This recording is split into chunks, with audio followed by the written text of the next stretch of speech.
Dolphins had a perfect season, and Larry Zonka was the perfect fullback. Chuck Noll built a dynasty, but before Franco Harris, the Steelers couldn't win a coin toss. Of the three, Taylor was the smallest, but the most determined.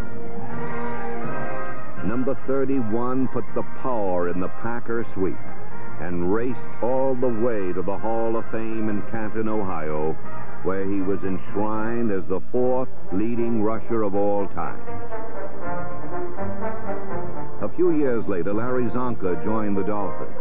6,700 yards later, Miami had won back-to-back world titles, and Zonka was the game's seventh leading rusher.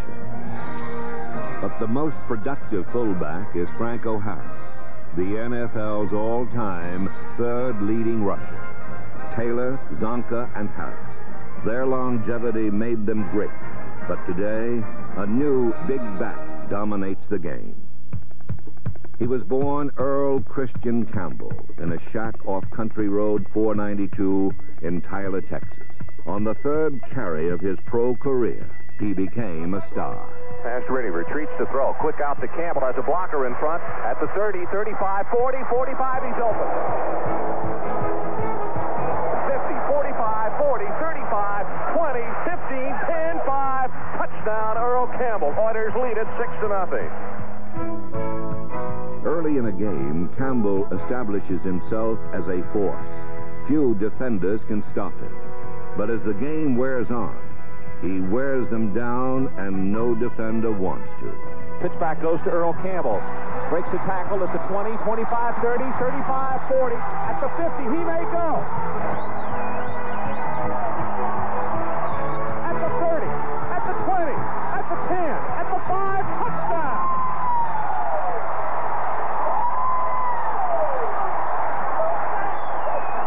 Earl Campbell has just scored on an 81-yard run, and the Houston Oilers have just put this one away. In his first 3 pro seasons, Campbell won 3 straight rushing titles, a feat duplicated by only one other man, the great Jim Brown. His coach, Bum Phillips, once said, "Earl Campbell may not be in a class by himself, but it sure don't take long to call roll."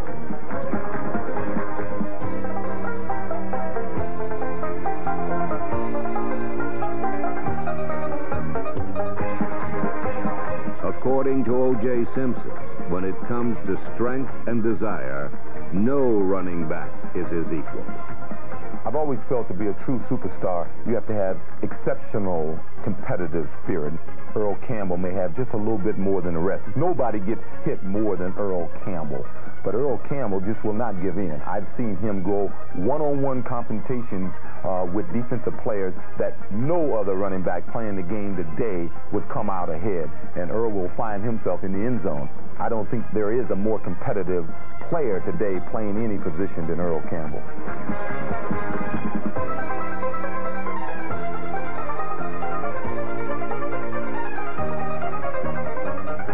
Campbell defies all physical laws, for rarely are men so massive, so fast.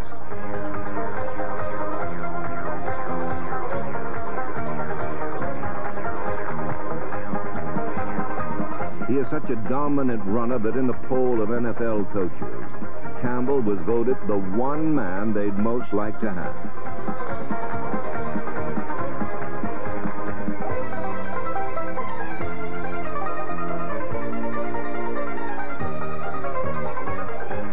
Earl Campbell, the greatest runner in the game today, and perhaps the most potent big man ever to run with a football. Of Chicago's Soldier Field, he's as inconspicuous as any superstar can be.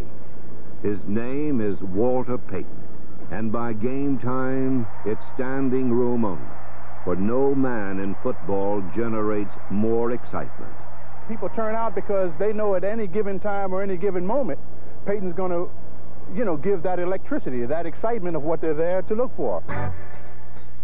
Electricity. The word describes him nicely.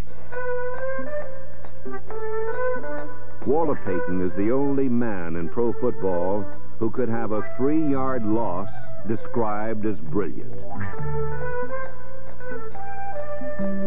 No modern-day runner works harder at his craft, and none is more exciting.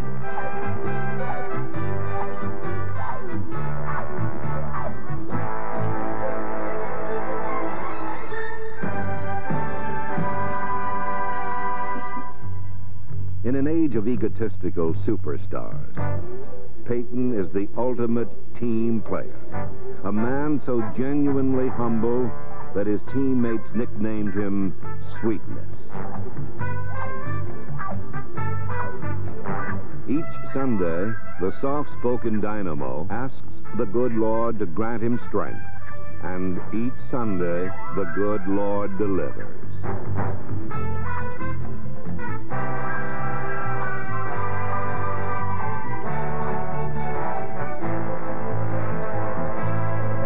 The toughness of a Tonka toy and the quickness of a cat, all rolled up in the game's most fearless running style. Mine is one that I got from my college coach at Jackson State, Coach Hill, and he always taught, never die easy. He said, die hard. Whenever opposing defensive player is getting ready to tackle you, let him know that he is being hit. And that's why just before I get tackled, I try to explode into the defensive man. And sometimes I break away, and sometimes I drive for extra yardage.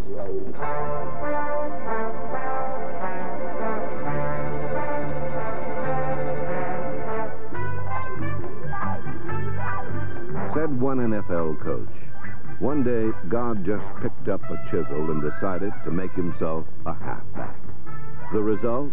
An unstoppable combination of talents that every NFL coach would love to have. Walter has two qualities that you don't really have in one running back normally. He has great speed, but not only is that, he has great strength for his size. Not only do you have to plug the hole up, but you got to plug the hole up twice, you know, because he's going to run through you, he's going to run through your tacklers. So when you combine that kind of strength with good balance and great running ability, then you've got to have a premier running back. I don't think any question that Walter Payton is the best in our business today.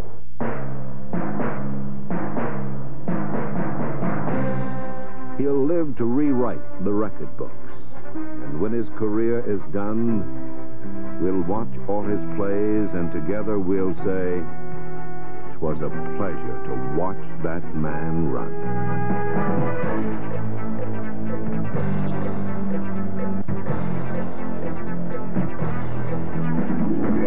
Walter Payton, the most exciting running back in pro football today.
wonderful Walter Payton.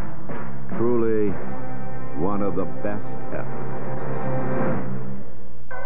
Could be his last. 34, set, left, 315, split left, 315.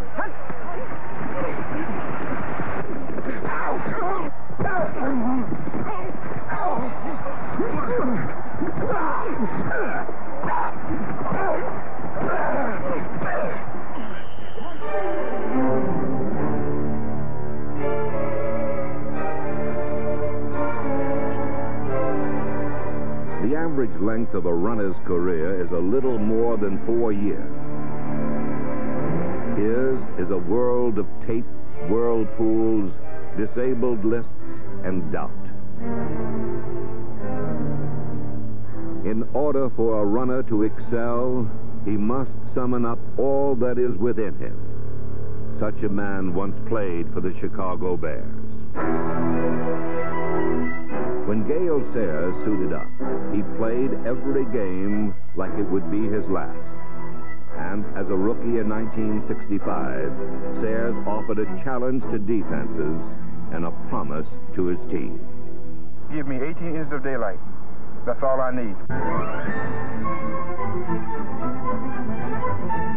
Sayers was a born runner, the kind that comes along once in a generation.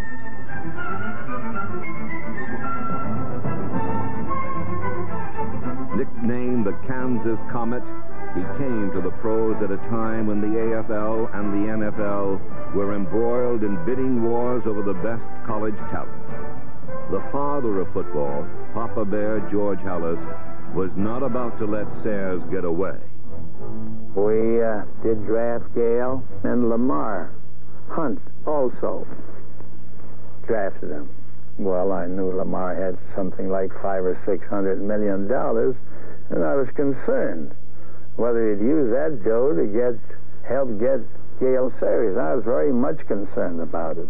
Then I saw game film of Gale in action, and I never saw such moves in my life. And I made up my mind right then and there. Lamar Hunt and all his dough won't mean a thing. I'm going to get Gale Sayers. Those who admired Sayers realized his style, while beautiful, was deadly. Watching him run was like watching a deer run through a minefield. Ultimately, the inevitable happened.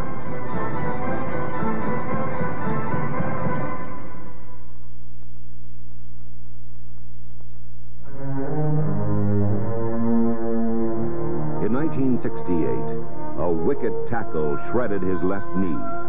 Sayers retired at 28 after playing in only 68 games. Still, he was the youngest player ever to be inducted into the Hall of Fame. Gale Sayers, magic in motion. Teammates admired and respected him. If you wish to see perfection, you had best get a hold of a film of Gale Sayers. Sayers was indeed magic in motion.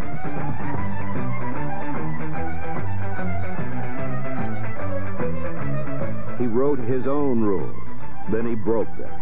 He would slip through a hole, then suddenly cut back. A master of improvisation, the possessor of blazing speed.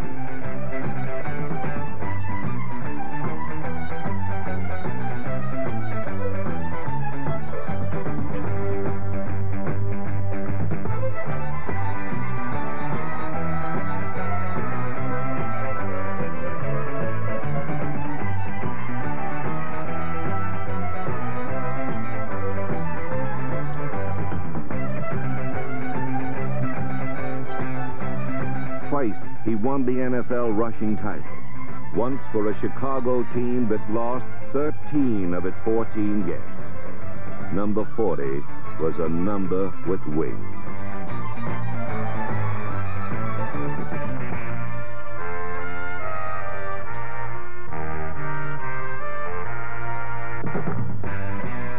A Colt lineman once swore that he saw Sayers split in two to avoid a tackle. Another said that as Sayers flew past him, he thought he saw wings sprout from his back. Finally, a shocked Ram defensive back stated that while chasing him, he saw eyes peer out through the back of Sayers' helmet. No other running back could be described in such extraordinary fashion, but no other running back was capable of the performance that Gale Sayers turned in on November 25th, 1965. A storm blew off the lake. The turf was soaked, but Sayers was shocked.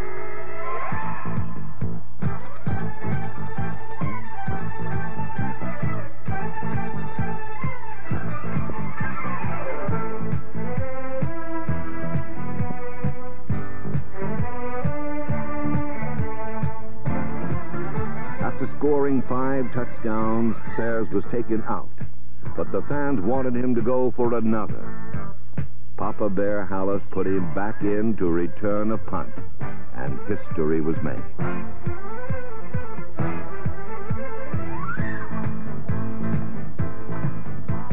After Sayers' 6-touchdown game, Hallis said, "That was the greatest football exhibition I had ever seen by one man. The Kansas Comet, to be sure his like will never be seen again." So, football was a game for heroes, grizzled legends who played until hell froze over. Then, they played on the ice. By the 70s, however, pro football had grown so large that it dwarfed the men who played. The new game needed a new hero. That hero came forth in frigid Buffalo. His mother named him Orenthal. The press called him O.J., but he became known to millions as the Juice. Like the legends, he played on the ice. Like a superstar, he set records on it.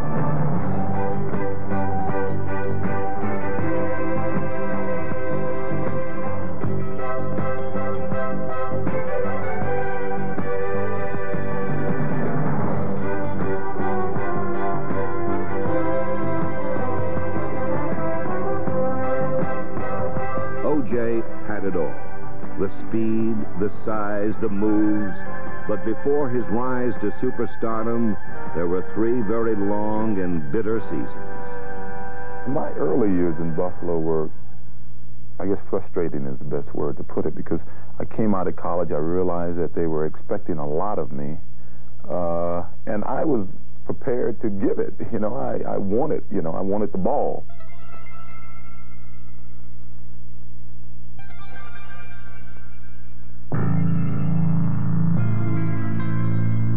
Simpson rarely got the ball, and when he did, he didn't carry it very far.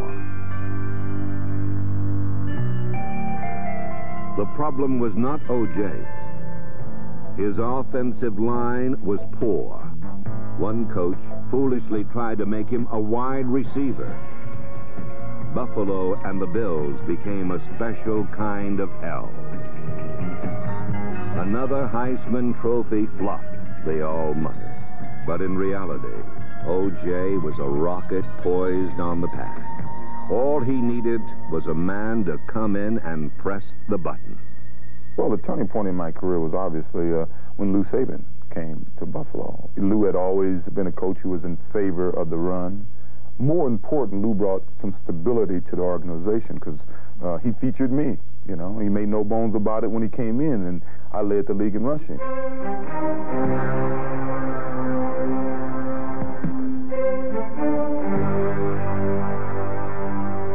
Saban gave Simpson the ball and 5 solid blockers. O.J. gave the world one hell of a running back.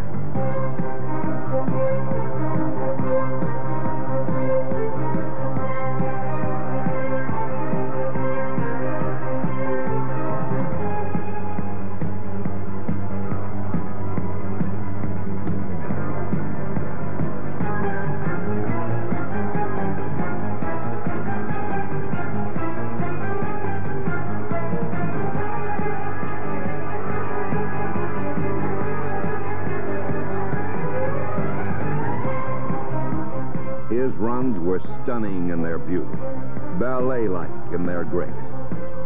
O.J. was a symphony on the run.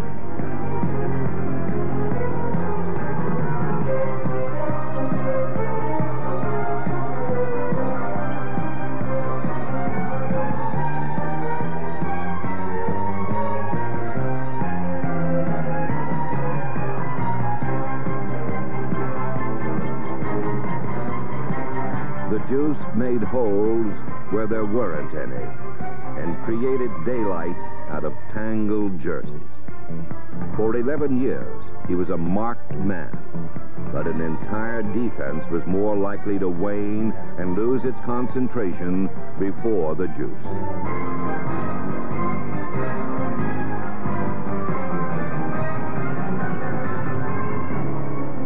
Still, every Sunday there came voices proclaiming that on this day, the great O.J. would be stopped. And we figured out scientifically, without any prejudice, who's going to win the ball game. The Steelers are going to win because they're hungry. They didn't have no breakfast today. They've been waiting for this juice. The laughter would soon fade away, for once again it was time for the juice to turn it on. Simpson rushed for 200 yards against the world champion Steelers, and he would break the 200-yard mark a record 5 more times. Before O.J., a 100-yard game was the standard. The juice did that by halftime. Before O.J., the 1,000-yard season was the standard. In 1973, the juice had 1,000 by mid-season, and everyone wondered, could he gain 2,000? December 16, 1973, Shea Stadium. In that final game, O.J. needed 197 yards to reach 2,000. Like the legends of old, he'd have to do it on hell frozen over. Those who were there will never forget the sight of him slipping and crawling over his muddied blockers, edging ever closer to that magic number. And now it's for the 2,000, boys.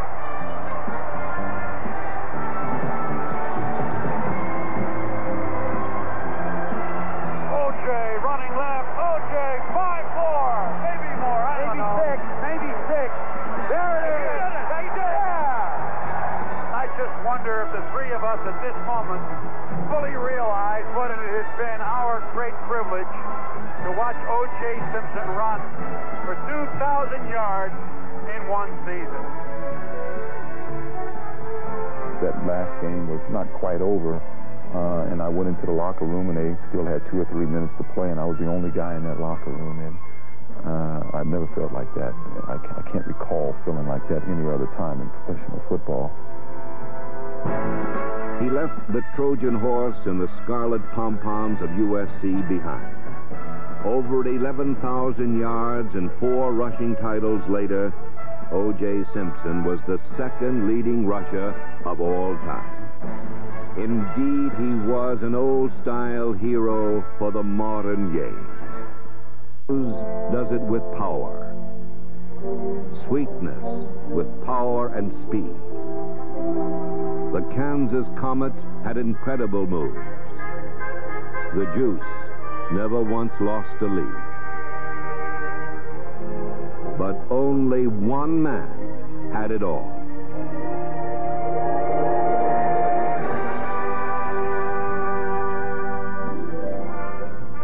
Jimmy Brown was, without a doubt, the greatest football player ever put on a uniform. I mean, he could just do everything with it. And when you talk about tough, he was just tough because he was such a great talent that he could run with that football. He had great balance, he had great speed, and he had great size. At 235 pounds, he could run 100 yards in under 10 seconds as fast as any halfback. That's what made him so tough, because you had to set your defense to stop Jimmy Brown, and if you didn't stop him, you lost the game. It was that simple. But you're not going to stop him forever. When he made up his mind to do it, he was going to do it. You couldn't knock him off his feet. Brown was not a beautiful runner. He was a power runner.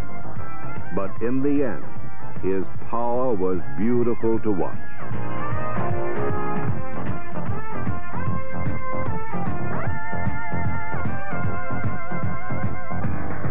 His achievements loom larger, considering that he ran against defenses working almost exclusively to stop him. Each week, Brown was the bullseye in an 11-man target shoot, a marked man. And yet, in 9 professional seasons, he never missed a game. You know, you would go out there and with 11 guys geared to stop Jim Brown. That's pretty tough for him. You know, you're just almost ignoring everybody else because a lot of times it takes 5 or 6 guys to get him down. Dick Nolan, who was our defensive safety, little guy, Nolan, we used to call him Sticks. He didn't weigh 180 pounds. He came up and really hit Jim Brown head on and got him. It was some shot. And I came over and I picked Nolan up. And I said, "Hey, Dick, I'm sorry I didn't get there in time, but great tackle. You really got him, And he says, "Great tackle, hell." He says, "I couldn't get out of his way."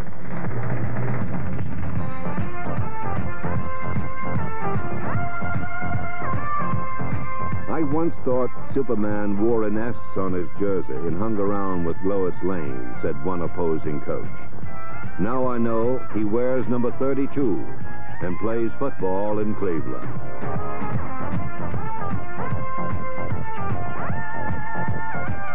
He was one great player, and when we drafted him, I thought he was going to be a great back. It turns out that, for my money, he's the greatest running back of all time. He recognized my talent, recognized my speed and quickness, and after one exhibition game, he decided I was his fullback. He told me that, and he must have knew a little bit about me because that was what really inspired me. All he had to do was tell me that I was his man, and I would then do the rest of the work. The rest of the work was considerable, and it's all well documented in the NFL record book. In less than a decade, Jim Brown rushed for more yards, recorded more 100-yard games, and scored more touchdowns than any man in history.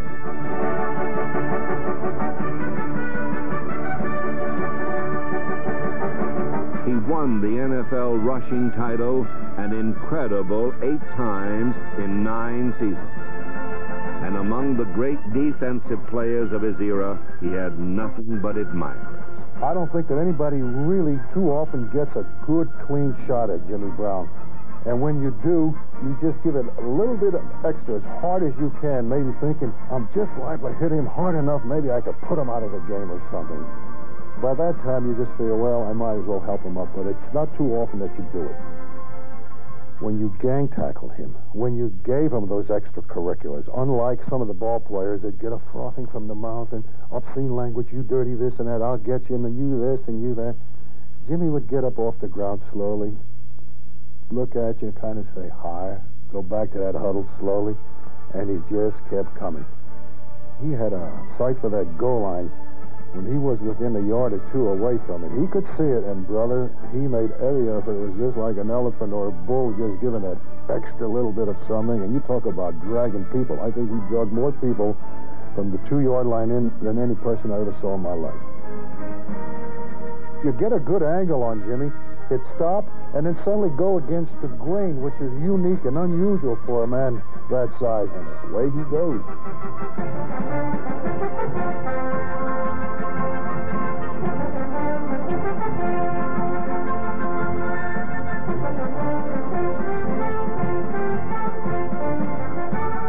Brown's brilliance on the field was in sharp contrast to his withdrawn, sometimes moody personality. His critics said that he wouldn't have done nearly as well against today's stronger defenses.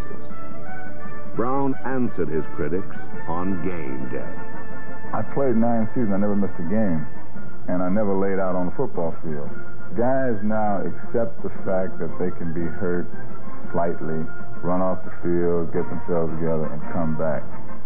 I might not have the greatest ability of everybody, but the one thing that stands is that when it was time to play, I was there. Who was the best quarterback of all time? The best receiver? The best team? Who can really say? But when it comes to running backs, one man stands alone above the rest. Jim Brown.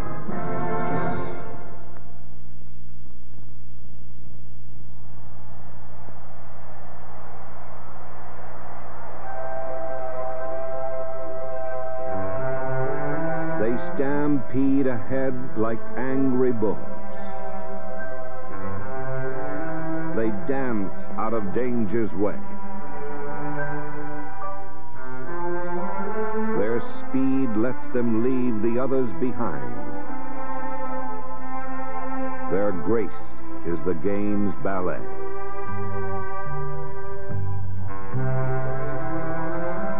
Sometimes they take on entire teams in quest of that one final yard.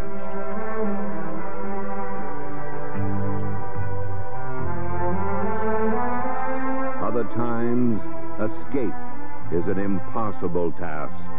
It's then that they land and see stars.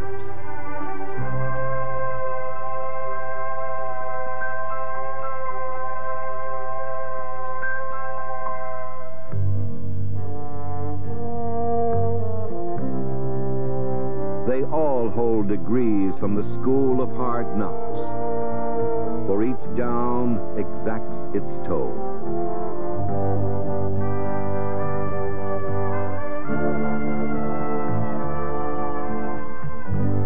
But greatness belongs to those stout-hearted few who have never lost sight of their goal.